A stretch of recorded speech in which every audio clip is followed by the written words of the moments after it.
तो हे hello everyone, हम लोगों ने ट्रांसपोर्टेशन के अंदर ब्लड के कंपोनेंट्स के बारे में पढ़ लिया था। अभी हम हार्ट के बारे में पढ़ेंगे कि हार्ट का कैसे फंक्शन करता है, हार्ट में कैसे क्या ब्लड को प्यूरीफाई किया जाता है। तो हमने हार्ट को ये डायग्राम बनाना मुश्किल होता है, तो मैं आप लोगों को इस डायग्राम के थ्रू समझाऊंगी कि कैसे क्या ब्लड का ट्रांसपोर्टेशन, कैसे क्या ऑक्सीजनेटेड डीऑक्सीजनेटेड ब्लड, कैसे क्या हार्ट मैकेनिज्म होती है, उन सारी चीज़ों के बारे में बताऊंगी। तो सबसे पहले हमारा हार्ट जो होता है वो अपर वेना कावा से क्या लेके आता है, डीऑक्सीजनेटेड ब्लड। वेना कावा, अपर वेना कावा अपर बॉडी से डीऑक्सीजनेटेड ब्लड लेके आती है और lower vena cava lower body से डीऑक्सीजनेटेड ब्लड लेके आती है। अब उसके बाद में कहाँ लेके आया जाता है, लेके आया जाता है हमारे राइट ओरिकल के अंदर। राइट ओरिकल के अंदर हमारा हार्ट 4 चैम्बर्स में बटा होता है, right Oracle, right ventricle, left Oracle, left ventricle. Right Oracle के अंदर हमारा डीऑक्सीजनेटेड ब्लड आया। अभी यहाँ हमारे लगे होते हैं ट्राइकैप्सिड वॉल। ठीक है, ये ट्राइकैप्सिड वॉल क्या करते हैं, जब यहाँ से और यहाँ पे ब्लड भेजना होता है तो ये ट्राइकैप्सिड वॉल ओपन होते हैं और यहाँ से हमारा ब्लड कहाँ आता है, राइट वेंट्रिकल के अंदर। राइट वेंट्रिकल से हमारा ब्लड जाता है हमारे लंग्स के पास में, और किसके द्वारा लेके जाया जाता है, वो लेके जाया जाता है पल्मोनरी आर्टरी के द्वारा। पल्मोनरी आर्टरी के द्वारा हमारे राइट वेंट्रिकल से हमारा ब्लड कहाँ लेके जाया जाता है, हमारे लंग्स के पास में।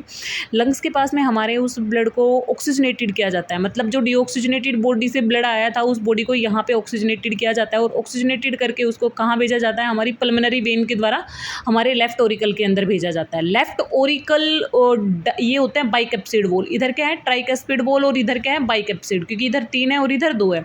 ठीक है, तो ये बाइकैप्सिड वॉल क्या करते हैं, हमारे लेफ्ट ओरिकल से ऑक्सीजनेटेड ब्लड को लेफ्ट वेंट्रिकल के अंदर भेजा जाता है। लेफ्ट वेंट्रिकल क्या करता है, लेफ्ट वेंट्रिकल ब्लड को अरोटा के थ्रू हमारी पूरी बॉडी के अंदर भेज देता है। ठीक है, तो अरोटा क्या करती है, हमारी पूरी बॉडी में ऑक्सीजनेटेड ब्लड को सर्कुलेट कर देती है। अब देखो, इसकी कुछ कॉमन चीज़ें होती हैं। जो हार्ट होता है ना, हार्ट की जो नीचे वाली लेयर होती है ना, ये वाली जो लेयर होती है ये थोड़ी मोटी होती है। क्यों होती है थोड़ी मोटी, क्योंकि जो फंक्शन होता है ना हार्ट का, मोस्टली फंक्शन ये वाला हिस्सा करता है, यहाँ से लेके मतलब ओरिकल वेंट्रिकल वाला हिस्सा करता है। क्योंकि भाई इस वाले वेंट्रिकल वाले हिस्से, इसमें तो ब्लड फिल ही हुआ, फिल करके इसने इसके पास में भेज दिया, लेकिन इसने पुश करके उस ब्लड को कहाँ पे भेजा है, उसको हार्ट के लंग्स के पास में भेजा है। और फिर इसने क्या किया, इसने ऑक्सीजनेटेड ब्लड को रिसीव करने का काम किया, बाकी फिर इसने पूरी बॉडी के पास में भेजा। तो इनको वर्कलोड ज़्यादा होता है इनके ऊपर, तो इसलिए इनकी जो लेयर्स होती हैं वो कैसी होती हैं, वो इनकी लेयर्स थोड़ी मोटी होती हैं। तो ये तो हो गया था हमारा हार्ट का, जो हार्ट में कैसे क्या ब्लड को प्यूरीफाई किया। अब हार्ट भी तो हमारा एक ऑर्गन है, तो ये भी जब काम करता है तो ये भी डीऑक्सीजनेटेड ब्लड बनाता है। तो डीऑक्सीजनेटेड ब्लड अब हार्ट कहाँ पे भेजता है और हार्ट उस चीज़ को कैसे प्यूरीफाई करता है। तो हार्ट में यहाँ पे एक स्ट्रक्चर होती है, कप लाइक स्ट्रक्चर होती है, जिसको बोला जाता है कोरोनरी साइनस। ठीक है, कोरोनरी साइनस क्या करता है, हार्ट अपना जो डीऑक्सीजनेटेड ब्लड होता है ना, उस डीऑक्सीजनेटेड ब्लड को कहाँ छोड़ देता है, कोरोनरी साइनस के अंदर। और कोरोनरी साइनस उसको कहाँ भेज देता है, कोरोनरी साइनस जो होता है उसको यहाँ पे भेज देता है, जो अपना राइट वेंट्रिकल था, सॉरी राइट ओरिकल था, राइट ओरिकल के अंदर भेज देता है, और यहाँ से वो क्या कर दिया जाता है, डीऑक्सीजनेटेड ब्लड आगे दे दिया जाता है। अब देखो, कुछ वॉल्व्स लगे होते हैं। ट्राइकैप्सिड वॉल के बारे में आपको पता है, इस लाइन को क्या कहा जाता है, इसको राइट ओरिकल वेंट्रिकल सेप्टम कहा जाता है, इसको राइट ओरिकल वेंट्रिकल सेप्टम का लेफ्ट ओरिकल वेंट्रिकल सेप्टम कहा जाता है।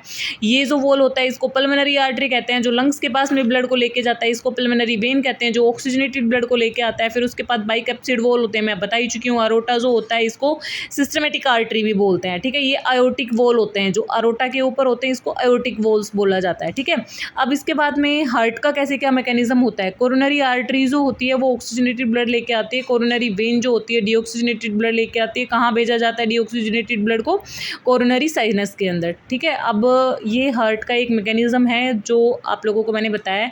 अब मैं इसकी थ्योरी वाला पोर्शन अगले वीडियो में आप लोगों को समझा दूंगी। तो thank you so much, keep watching.